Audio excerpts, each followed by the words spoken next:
Hi, I'm Andy with Johnny Carries Elyria.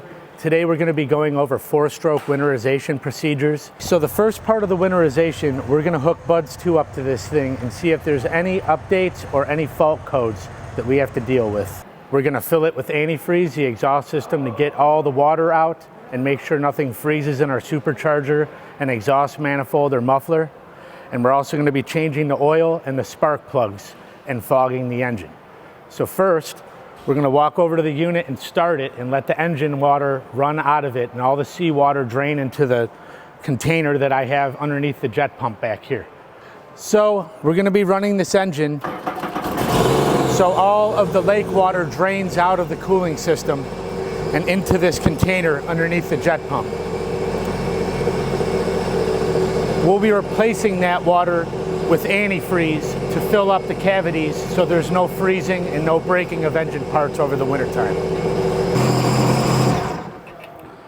Okay, now we have my cart with electric pumps that supply antifreeze.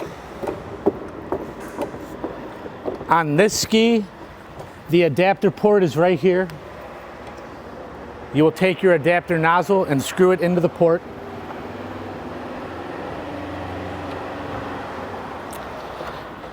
Make sure that that tub is underneath there to catch everything that comes out, because we're going to be pumping antifreeze in and we want to see antifreeze coming back out of the exhaust and draining into the container. So I will take my hose. It's a quick disconnect. Goes like that. And we have pressure now. As this is running, we're going to let the antifreeze go through the whole system, and we're heating up the engine oil to be able to change it. Cold engine oil will not come out of these on time. So we're doing two things. We're winterizing the exhaust system and the radiator, and letting the engine oil heat up so we can suck it out efficiently.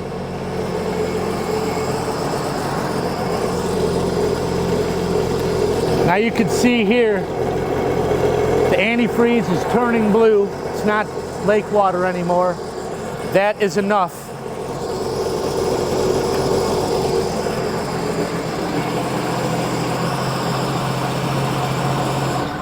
Now you can disconnect your port. Let any excess water drain out, or antifreeze.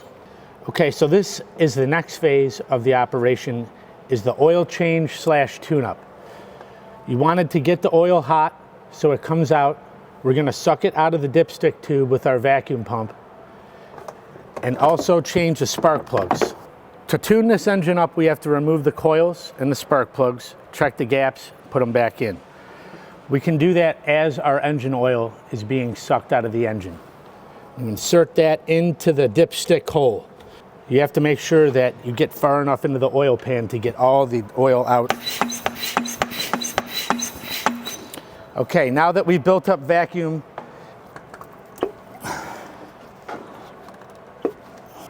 we're draining our engine oil, and now we're going to remove our spark plugs, gap them and put them back in after fogging the engine. So we're going to remove our spark plugs now.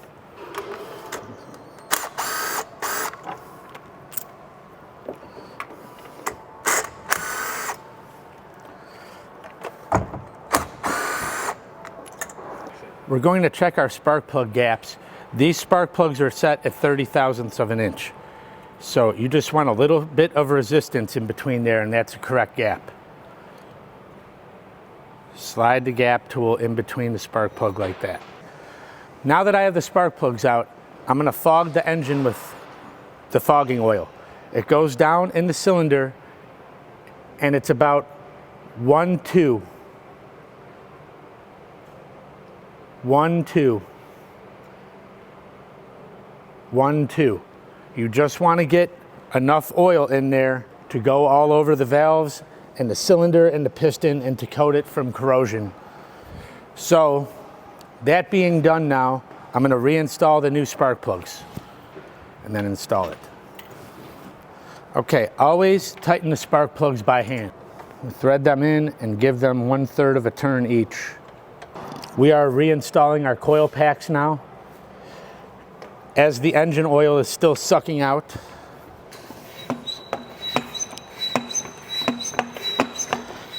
This takes a while. So still while that's doing that, now we're gonna change our filter.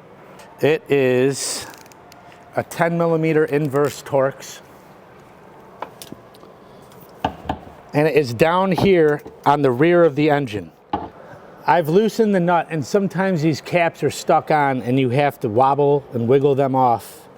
So here's the oil filter holder. You want to let the oil filter drain into the housing and then put a rag underneath it so you don't spill engine oil everywhere as you lift it out.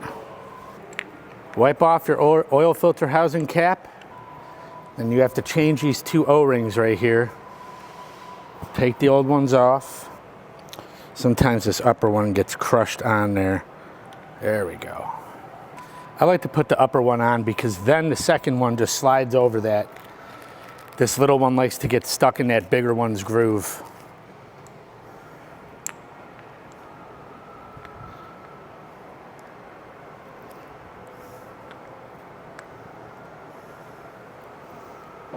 That's how they're installed. The small one on that upper seal and the bigger one goes in the actual groove on the bottom. That fits on there like that. Make sure you have some lube on your seals and they're in the right place. And you want to stick that straight down into the housing so it is flush, and then hand tighten the bolt, making sure that the cap goes into the housing straight. Have to start the motor again for a second to let the oil tank fill up so we can get the rest of the engine oil out.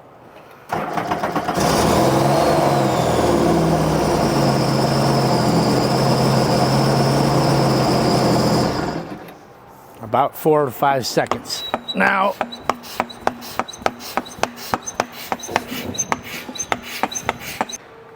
most 4-stroke Sea-Doos take the XPS oil. It's the 5W40. But it can change varying on the manual and the model. So check your manual for what engine oil to put in, and also what spark plugs you would use.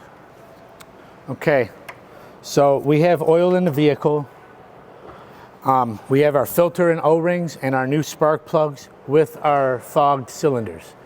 Now we have to start the vehicle for about 2 to 3 seconds. Let that oil go through the cylinders and get all over everything in there, and that way it also makes sure it starts right up. There's no oil fouling of the plugs. The plugs are also protected from corrosion. Okay, now that we've added our engine oil, we want to make sure that the oil cap is on and the dipstick is in before we start the vehicle, so oil doesn't spray all over the interior of the hull.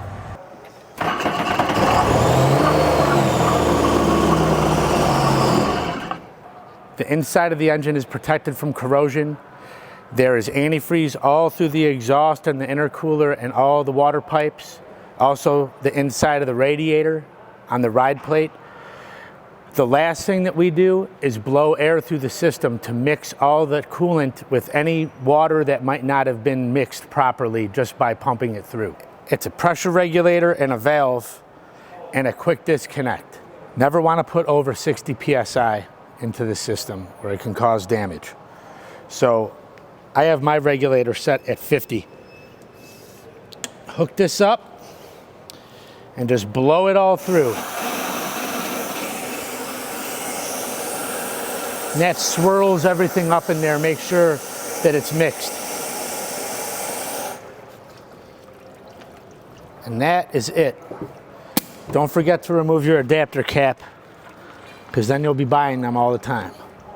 On this model, there's nothing to reinstall, but it's not like that for every model.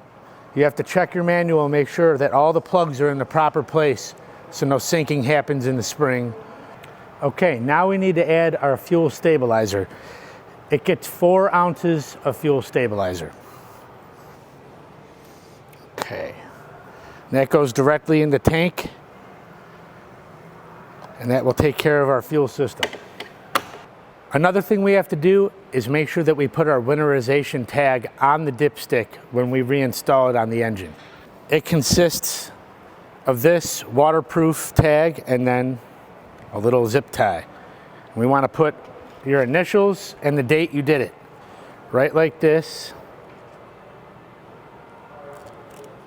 Put it through.